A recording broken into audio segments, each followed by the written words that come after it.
Hey, welcome back to the Disney Plus Super Day Challenge, and today we have Hollywood Stargirl. This is a 2022 sequel to the 2020 film Stargirl. This is a Disney-produced thing, so it makes absolutely no sense that you cannot watch it right now anymore on Disney Plus.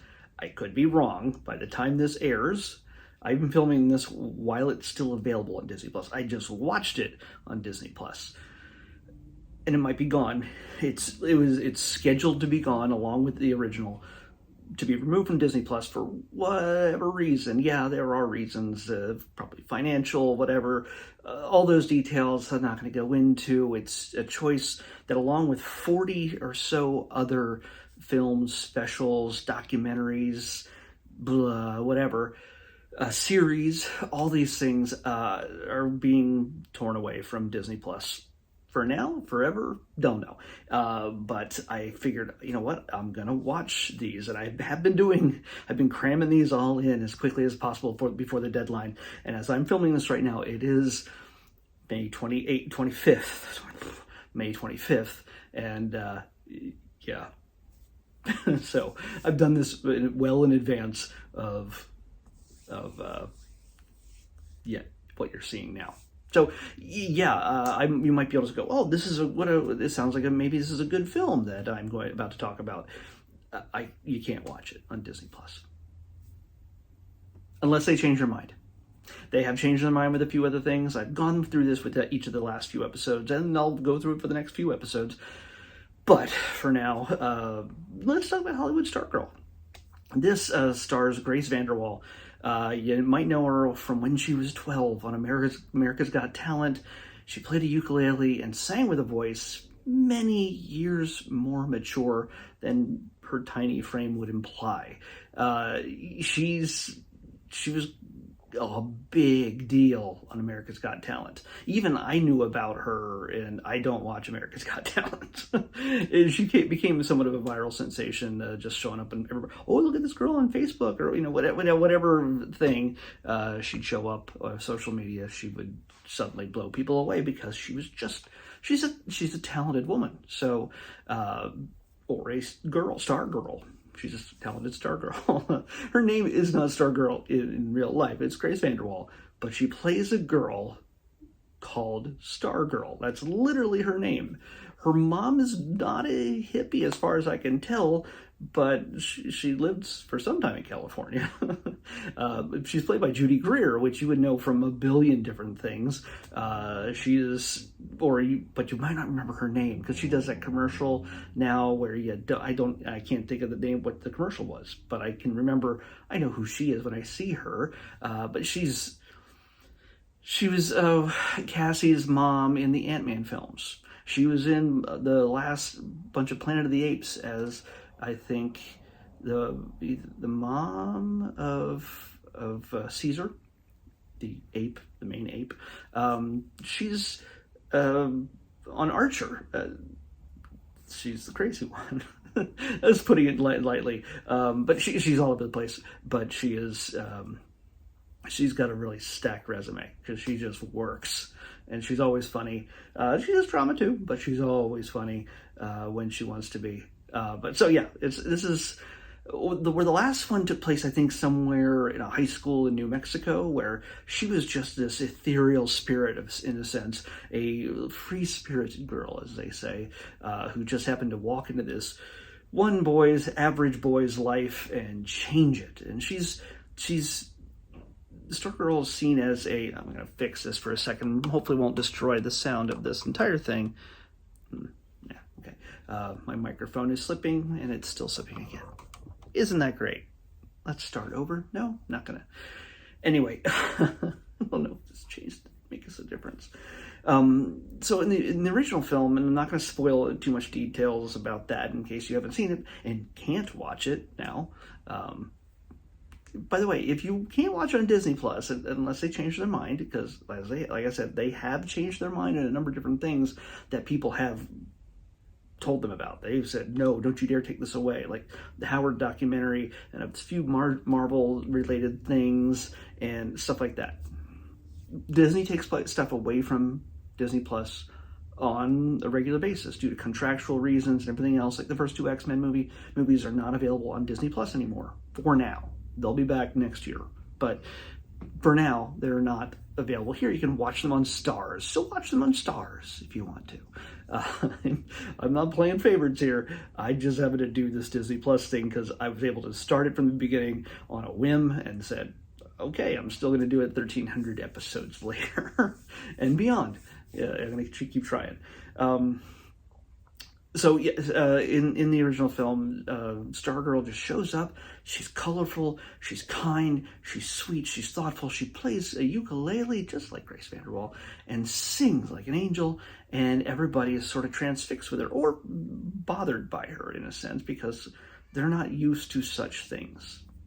But for the most part, she wins everybody over because she doesn't come across as someone who is looking to necessarily draw attention to herself, but she often brings out the best in others around her, and that's kind of great.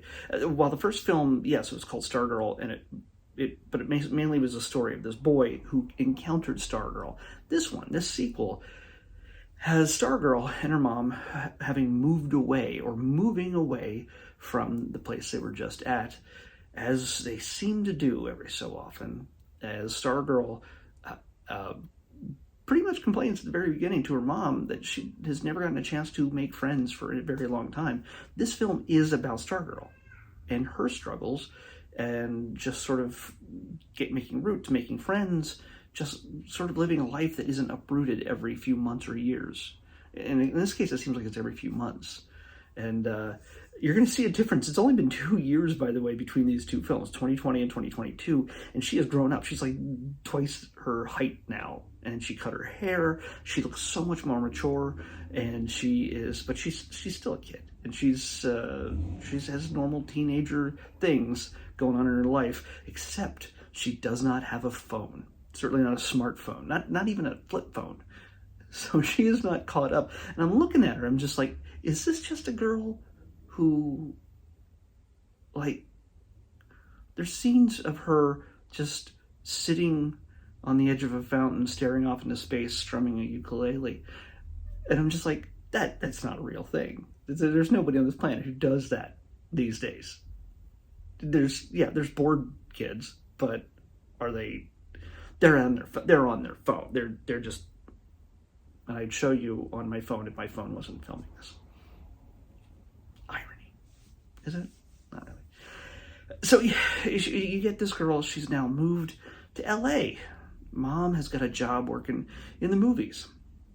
She's a costume designer kind of thing, and it's like summer's just started. The school year just finished from the previous place they just moved away from in New Mexico or Arizona, and now or maybe she's moved a couple times in the last 2 years, because at the end of the last film she had moved away soon after changing everybody's lives, and then maybe she's moved a number of times between the first film and the second film, because there's no way she's growing up that much between these two films if it's just a matter of days. Yeah, that'd be kind of weird. So she ends up in LA and Hollywood area. Mom's working in films, but she feels pretty neglected by her mom. And you don't see Stargirl as necessarily a normal human. Yes, there is this kind of fear, even though this is directed by a woman, Julia Hart, and it's written, it's a screenplay by Julia Hart based on the character from a novel called Stargirl by Jerry Spinelli. Now, you could call her, I don't know, quirky, manic pixie dream girl kind of situation, or maybe a not so manic pixie dream girl, but she seems to be that type, and she very well could be if this was seen through a male gaze lens kind of situation. But they don't sex her up. They don't, because she's still a teenager. They don't sex her up. She's, with her new haircut, she seems fairly androgynous at times, but she's still she's still feminine. She's still a girl. She's still a young woman. She still has normal wants and needs of any other person. This movie humanizes her. Even though she does not act like most other humans, teenager or adult, these days. She's, like I said, she shows a strange amount of sweetness and kindness naturally. You don't get the idea that she's ever doing this in order to get attention, improve her situation, whatever, to manipulate people or anything else. She's genuine. And in a town which has a reputation for not being so genuine. And yes, she almost immediately meets a number of people who literally live in the building in which she moves into, be friends with them, even though some of them may not want to be her friend, and one who wants to very much be her friend. And it all works out. It all comes together in a way that, you kind of hope that the Hollywood would work, but it doesn't. So it avoids a lot of those cliches that we see about the Hollywood experience, like, oh, I'm going to become a star, or I'm going to make a movie, or become a pop star, or whatever those things, where people come here to LA for those very reasons, desperate, and they end up waiting tables for decades before they get their big break, or lots and lots of little breaks. Understandable. Of course, her preternatural talent and just, I don't know what it is. Just her look, her attitude, everything else sort of brings good things her way. So she befriends the neighbor boy who's writing a movie that his brother is directing. And they're like, oh, I heard you singing in your room. We'd love to have you sing a song, make a song for our movie. Oh, okay. And of course, she gets to play at an open mic night. Not even play. She didn't bring her ukulele along because she wasn't planning on performing. She has an a cappella Brian Wilson song from Beach Boys. And guess what? Somebody hears her. And even though that person technically does not want to have anything to do with her, when, of course, Stargirl recognizes who that person is. It's somebody that she grew up with, loving her music. Kind of a one-hit wonder kind of a musician, played by Uma Thurman. Yeah. And if you're wondering if Uma Thurman does sing at some point in this film, oh yes, there is a moment where she and Stargirl get to sing together. Seriously. So yeah, this is a kind of a feel-good movie. Yes, is it a down and dirty, realistic depiction of the LA experience? No.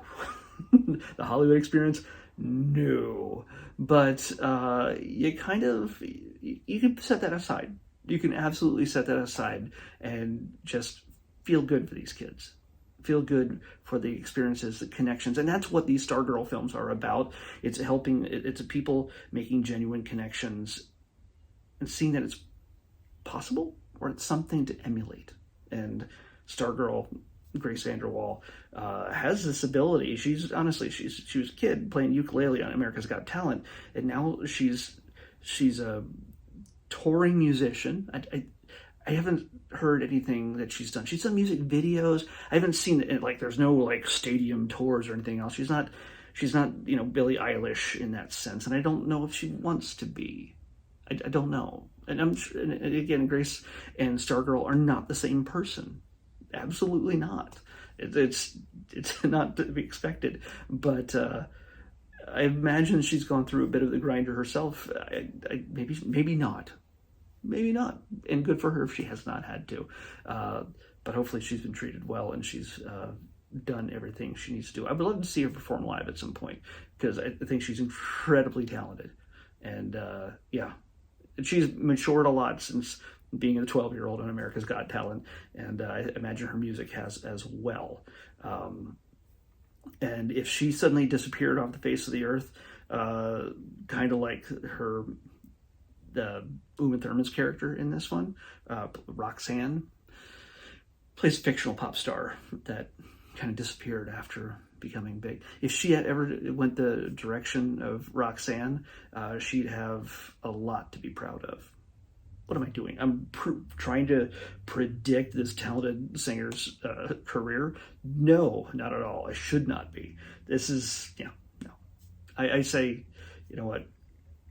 All great things to Grace. And I want every good thing to happen for her. So the sad thing is we might not ever get to see a third Stargirl film because Disney apparently isn't in the Stargirl business anymore. Maybe that's one of the things, like they took out the movies because maybe there's a music license deal, like the cost of it, because there's a lot of covers. This is actually a pretty good soundtrack. There's a Blondie cover, there's a Cars cover. Normally Stargirl doesn't write her own music, she covers other people's stuff. But yeah, it's so yeah, and a lot of it's 80s too. But you would I imagine there might be some song licensing issues to have it go much further on this. So if you're going to be looking for this anywhere, maybe there's a legal download place. You can purchase it online, get a digital copy. Maybe it's on disc somewhere. I don't know. You can find that out online and get it there. Or tell Disney to get their good movies back on Disney Plus. And yeah. It's honestly, it's your only chance of seeing this at this point. Me showing you this is really a tease for something you cannot watch at all on Disney Plus. But I wanted to knock these out before they were gone, and I never see them. Because I saw the first one, it came out randomly in our selection, and I wanted to see the sequel when it came out last year. So this is my last chance. It's going to be gone in a few hours. So yeah, I. 2 more of these things that are going away that I'm going to watch before the end of the day today. But the next thing, tomorrow's episode, the end of the month, May 31st, well, despite that, in reality, tomorrow is not the 31st. But just go with me on that. May the 31st is a premiere on Disney Plus of all 4 Indiana Jones films to date, because Indiana Jones is coming out at the end of June, in a month. The new and final Indiana Jones with Harrison Ford in the role of film is coming to theaters in a month. So all 4 existing Indiana Jones films are coming to Disney Plus tomorrow. Along with, supposedly, I hope I'm right about this, I've heard all sorts of news and things from everybody but Disney themselves, the Adventures of Young Indiana Jones. Now, I was going to do Raiders of the Lost Ark, but when I saw that the Young Indiana Jones Chronicles, which is what it was usually called, or the Adventures of Young Indiana Jones is what it was called later, it was being added as well, I'm going to do that. I am absolutely going to do that. So, because it's been hard to see. I haven't watched that in a zillion years. I certainly haven't seen all the episodes, and I know I want to watch them. So, we're going to watch tomorrow. The next episode is going to be the Adventures of Young Indiana Jones. We're going to watch one episode. That's all. The Adventures of Young Indiana Jones. And if for some reason everybody's been lying to me and it's not going to be premiering tomorrow, then we're watching Raiders of the Lost Ark. But I'm going to only find that out at midnight. So, anyway, the Adventures of Young Indiana Jones on the next Disney Plus Everyday Challenge. I'll see you back here tomorrow with that.